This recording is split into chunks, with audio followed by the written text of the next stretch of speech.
வணக்கம் உறவுகளை, இன்றைய கிறிஸ்டியில் நாங்கள் பார்க்கக்கூடிய விடயம் என்ன அப்படின்னு சொல்லி பார்த்தீங்கன்னா, எல்கு நீர்வீழ்ச்சியை பற்றி தான் பார்க்க போகிறோம். எங்கே இருக்க அப்படிப்பட்ட இடம் அப்படின்னு சொல்லி சுவாரஸ்யமாக பேசலாம் வாங்க. மனதை மயக்கும் இயற்கை அழகு மிகுந்த எல்கு அருவி வந்து பார்த்தீங்கன்னா கோத்தகிரியில் உள்ள உயிலெட்டி கிராமத்தில் தான் அமைந்திருக்கிறது.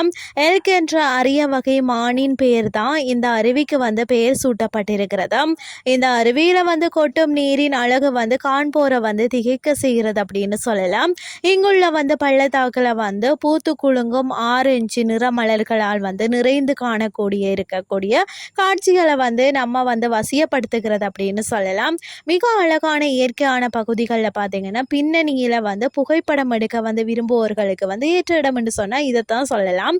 மலைகளின் அமைதியான ஒரு கம்பீரமும் நீர்வீழ்ச்சியின் வல்லமையும் இணைந்த இந்த இடத்தை வந்து ஒரு கனவுலகத்துக்கு வந்து கொண்டு போகக்கூடிய ஒரு இடம் என்று சொல்லலாம். அது மட்டும் இல்லாமல் பார்த்தீங்கன்னா இதன் அருகே பார்த்தீங்கன்னா ஆங்கிலேய ஆட்சி காலத்தில் வந்து சான் சல்லிவன் கட்டிய 2 அடுக்கு மாளிகை குடியிருப்பு இங்கே வந்து வருபவர்களை வந்து வரவேற்கிறதா. இதனுடைய சிறப்புகள் என்ன அப்படின்னு சொல்லி பார்த்தீங்கன்னா அருவியின் அழகை வந்து ரசிக்கக்கூடிய மாதிரி இருக்கும். பள்ளத்தாக்க பார்க்கலாம்.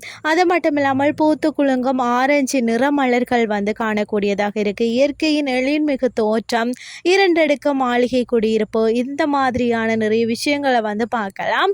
நீங்கள் எப்படி செல்லணும் அப்படின்னு சொல்லி யோசிச்சிங்கன்னா கோத்தகிரியிலிருந்து 7 கிலோமீட்டர் தொலைவில் தான் உயிலெட்டி அப்படின்ற கிராமத்தில் இந்த கண்ணுக்கு இனிய வந்து எல்க் அருவி வந்து அமைந்திருக்கிறது. இயற்கை பிரியர்கள் வந்து நிச்சயமாக கண்டு ரசிக்க வேண்டிய ஒரு இடம் அப்படின்னு சொன்னால் இந்த அழகிய எல்க் நீர்வீழ்ச்சி தான் இருக்கிறது அப்படின்னு சொல்லலாம்.